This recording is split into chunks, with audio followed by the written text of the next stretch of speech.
प्रियंका, आपके पास में आना चाहूंगा। क्या वाकई में जैसा नवीन गौड़ ने कहा है कि सरकार सुनना नहीं चाहती है, सरकार कहीं ना कहीं अपनी हठ धर्मिता दिखा रही है? बिल्कुल दिखा रही है सर। और खट्टर साहब के बस की बात नहीं थी कि सरपंचों को उनके द्वार से हटाया जाए। उन्होंने हाई कोर्ट का सहारा लेकर के सरपंचों को वहां खदेड़ा। उनकी इतनी हिम्मत नहीं थी कि भी सर गांव के चौधरियों पर उन्होंने लाठी भंजवाई तो उनके द्वार पर बैठ गए। उनकी इतनी हिम्मत नहीं थी कि उनको वहां से उठा दिए, लेकिन उन्होंने हाई कोर्ट का सहारा लेकर के और सरपंचों को वहां से खदेड़ा गया, फिर गिरफ्तारियां की गई। कहीं ना कहीं खट्टर साहब का डर तो है। किसानों को तो इन्होंने आंदोलन जीवी का नाम दे दिया था, लेकिन अब ये कर्मचारी आंदोलन कर रहे हैं, आशा वर्कर आंदोलन कर रही है, अभी गांव के सरपंच आए वो आंदोलन कर रहे हैं। तो हम पूछना चाहते हैं खट्टर साहब से कि ये लोग कौन है। किसानों को तो आपने आतंकवादी, खालिस्तानी, पता नहीं क्या क्या नाम दिया था। तो अभी गांव के जो सरपंच चुन के आए हैं उनको भी आंदोलन करना पड़ गया। मतलब डूब के मरण का लेखा इस सरकार का, यदि अपनी हरियाणवी में बोल रहे तो डूब के मरण का लेखा इस सरकार का।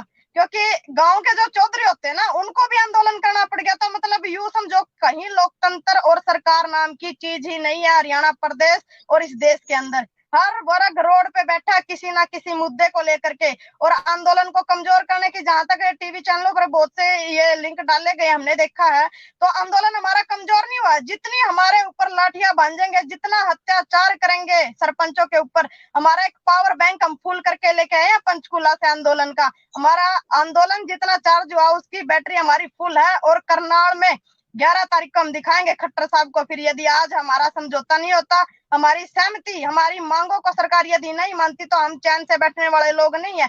जब तक सरपंचों का आंदोलन, जितनी भी जायज मांगे हैं, हम कोई पाकिस्तान या चीन के संविधान से थोड़ी ना मांग लेकर के आए। जो हमारे भारत के संविधान में जो अधिकार लिखे हुए, वही अधिकार तो सरपंच मांग रहे हैं, या फिर किसी अन्य जी। संविधान की हम मांग कर रहे हैं। हमारे जो जी। संविधान के अंदर जो कानून है, जो अधिकार है सरपंचों के, वही अधिकार हम मांग रहे हैं। और खट्टर साहब वो दे नहीं रहे, तो कोई नाजायज मांग नहीं है। जितनी भी जायज मांग है उनके लिए सरकार को अपनी हठधर्मिता छोड़नी चाहिए।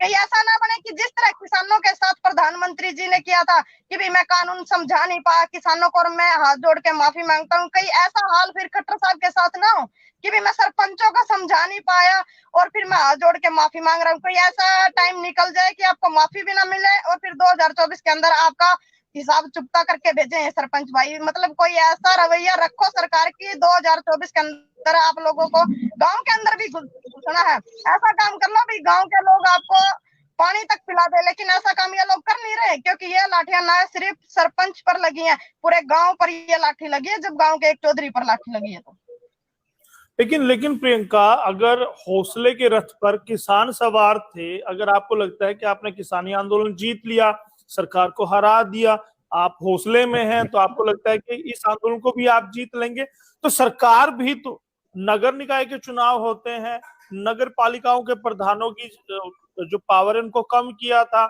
वो प्रशासनिक अधिकारियों को पावर को दिया था, तो कहीं ना कहीं वो ना आंदोलन कर पाए। उन्होंने आंदोलन किया, उसको दबाने का सरकार ने काम किया, उनकी आवाज को दबा दिया था। तो सरकार भी तो उत्साहित है, सरकार भी तो हौसले में है कि उन्होंने नगर निकाय के प्रधानों को दबा दिया, तो सरपंच क्या चीज है? तो कहीं ना कहीं कहा जा ये सकता है हमारे सरकार भी तो हौसले के रथ पर सवार है। हमारे उन भाइयों की आवाज को सरकार ने दबा दिया होगा, लेकिन जी। सरकार अभी भूल रही है। सरकार अभी भूल रही है कि किसान जितनी भी यूनियन है, संगठन है, हमारे इन भाइयों के पीछे खड़े हैं। ना आवाज को दबने देंगे, ना एक कदम पीछे होने देंगे। क्योंकि पहले इन्होंने अपने बिल्डर खेतों के अंदर खड़े करने की साजिश की, किसानों के खेती नष्ट करने की साजिश की, और अब ये गांव को नष्ट करना चाहते हैं ताकि गांव का विकास न हो, सिर्फ शहरीकरण का विकास हो। और सिर्फ जो गांव के भोले भाले लोग हैं उनको नष्ट करने जी। का सरकार काम कर रही है। तो गांव हमारे हरियाणा में क्या कराना जी, यदि हमारे सरपंच भाई तो एक कदम पीछे हट गए तो हमारे गांव उजड़ जाएंगे। और गांव हम किसान इनके सपोर्ट में खड़े, गांव हम उजड़ने नहीं देंगे। हमारे सरपंच भाइयों के साथ कंधे से कंधा मिलाकर खड़े। और आपने देखा भी होगा कि मैं भी एक किसान संगठन से